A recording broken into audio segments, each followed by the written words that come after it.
Hey everybody, welcome back to the channel. Software Engineer K here. We've got a lot of stuff to go through today. We're going to be going through my prediction for which exchange OMI is going to be listed on in the next couple of months. We're going to be going through one of my main concerns. It's a huge concern I had, which I felt could take Ecomi down in the future.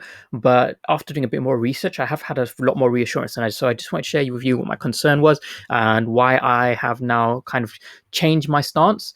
And I also wanted to go through our daily price analysis and just another deep dive into the source code just to confirm something that they have also been working on. So without further ado, we're going to go straight into Twitter.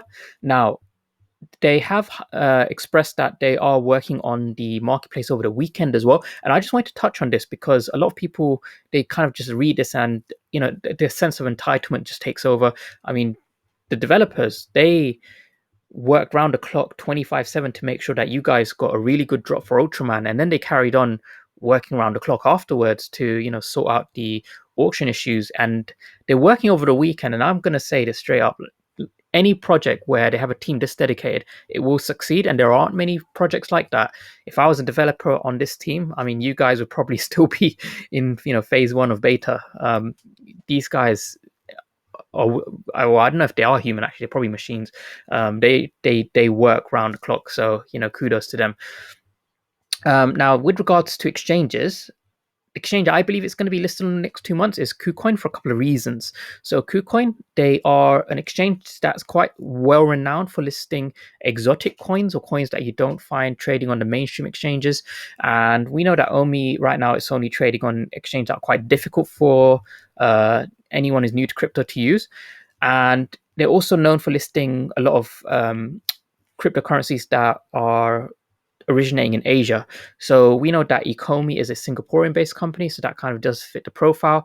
But along with that, as you can see, on the front page, they're talking about NFTs, and KuCoin has started to express a lot of interest, growing interest actually in NFTs. So the two marry up together quite well. So I believe that OMI will come to KuCoin, but not just that. If we go to the GoChain Explorer and look at which or who's running GoChain nodes, so we can see some names here. Sling TV, Warner BP, and then you can see one of the names on here is KuCoin. KuCoin themselves are running a GoChain node, so that just means all the compatibility issues, the profiles, everything just matches up. It all points towards KuCoin as being one listing. And now, during the interview with Taps, Reese said that there will be probably 3 to 4 new exchanges within the next couple of months. So I think it makes sense for KuCoin to be one of them. And to get listed on KuCoin is pretty much identical to Binance. All you need to do is either pay money or get voted in. And I believe OMI is going to get voted in because they have a lot of popularity in Asia, not just the US. So that is something to take into consideration moving forward. And on that point, what I wanted to highlight next is my main concern with OMI that I had when I first heard about it. And that is because if you go back on my channel, I was covering heavily the lawsuit against Ripple. For those who aren't aware, Ripple got sued by the SEC for distributing XRP. And at the time, if you are distributing cryptocurrencies to an investor and that investor has, some kind of reasoning to believe that what they're receiving will correlate with success of the company. So if you got given XRP for money and then you're expecting the value of XRP to go up as Ripple's company develops, then that can be argued that it's not a cryptocurrency distribution, it's a security, and that follows a complete different process. And that's what essentially Ripple got sued for. Now, because NFTs are such a new asset, we have to ask ourselves, distribution of NFTs to licensed source, for example, does that contribute as a distribution of security? And that would be completely different. And the SEC will, they will go after anyone who does this. That was my belief anyway.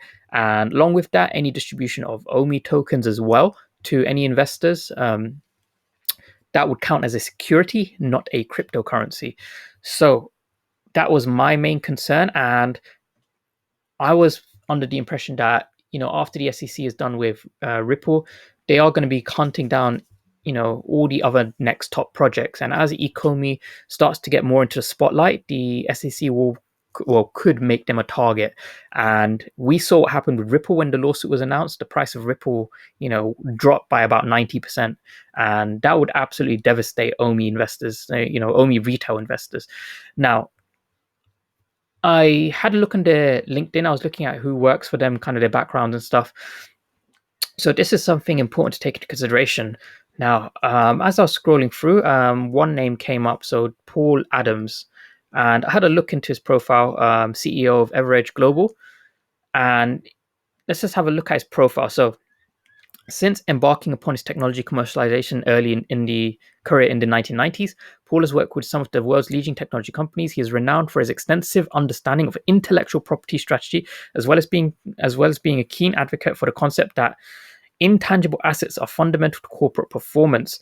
He is CEO of Everest, the world's leading intangible asset specialist, was the founding incubator manager of the Ice House, ranked as one of the world's top 10 incubators, and for the last 6 years running has been named as one of the top intellectual property strategists in the world. He's a frequent guest speaker at global intangible assets, strategy, valuation, commercialization conferences, and events. So this guy, basically, he knows inside and out everything about,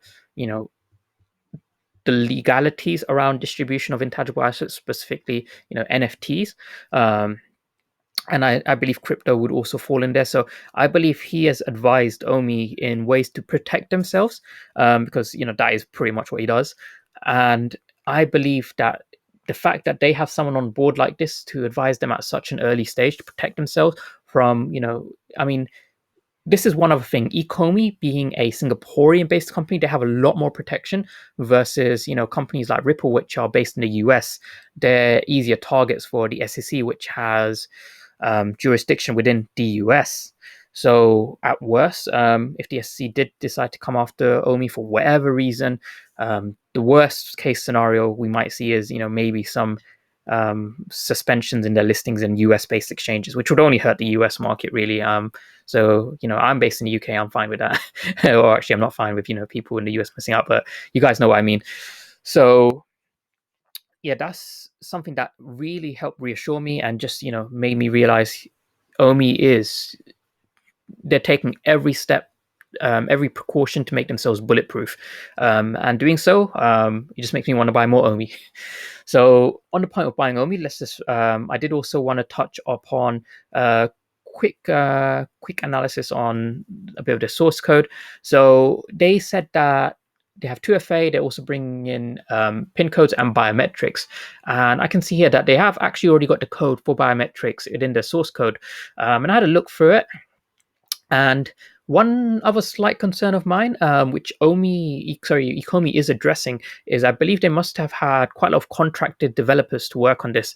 And the issue with contractors, and this is something that I've expressed before, is contractors, they're there to get paid and meet business deadlines. Now, they could have built features in this app in about a day, shipped it to production, everyone's happy, and then get paid. But for scaling it up, extending it with more features, all of this stuff, because if they built it in the incorrect way, even though initially they can get it to market very easily, extending it and fixing bugs in it become horrible. It can end up taking weeks instead of hours. So the fact that they are getting more permanent staff on board, that helps to reassure me that the application will be easier to manage in the future. The company that I work for, they kind of went through this process where they had loads of contracted software engineers who, built a product up from scratch really fast, shipped it to production, and then for those of us who are now permanent staff members, the code base is an absolute nightmare to deal with. Things take ages to fix, and extending and adding new features, you pretty much have to rebuild stuff from scratch. So I think this will need to be reworked. But the fact that it is there, they've got the biometrics, essentially the kind of rudimentary code there. I think biometrics will come very soon. That will just add an extra layer of security as well to the application. Now, lastly, what I want to touch upon is our price analysis. So OMI, it has been trading sideways on the hourly chart, and this it has actually broken out of this downtrend. I was expecting it to kind of come down, maybe settle closer to the bottom here, but it has stayed on this resistance line. So if we extend it now, and if we extend our support that was down here,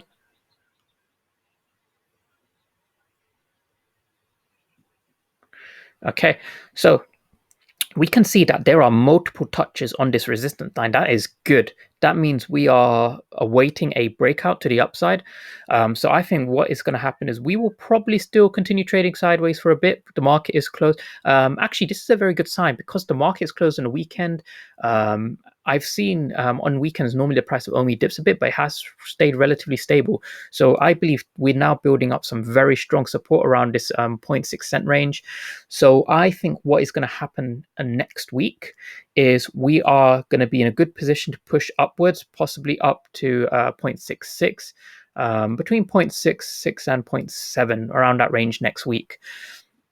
So I think we are definitely looking good on price action for OMI right now. If we go to the 4 hourly chart, okay, so this is good. We've got kind of a wedge forming. We'll have to give it a little bit longer, a few more days, possibly after Monday when the market's reopened. We can see what effect that's going to have on the price of OMI. I think it is going to help push it to the upside. So we've definitely got a lot of good things to look forward to. But that's pretty much everything I wanted to go through with you guys today. Thanks so much for watching. Please do like and subscribe to support the content, and I'll see you guys in the next video. See ya.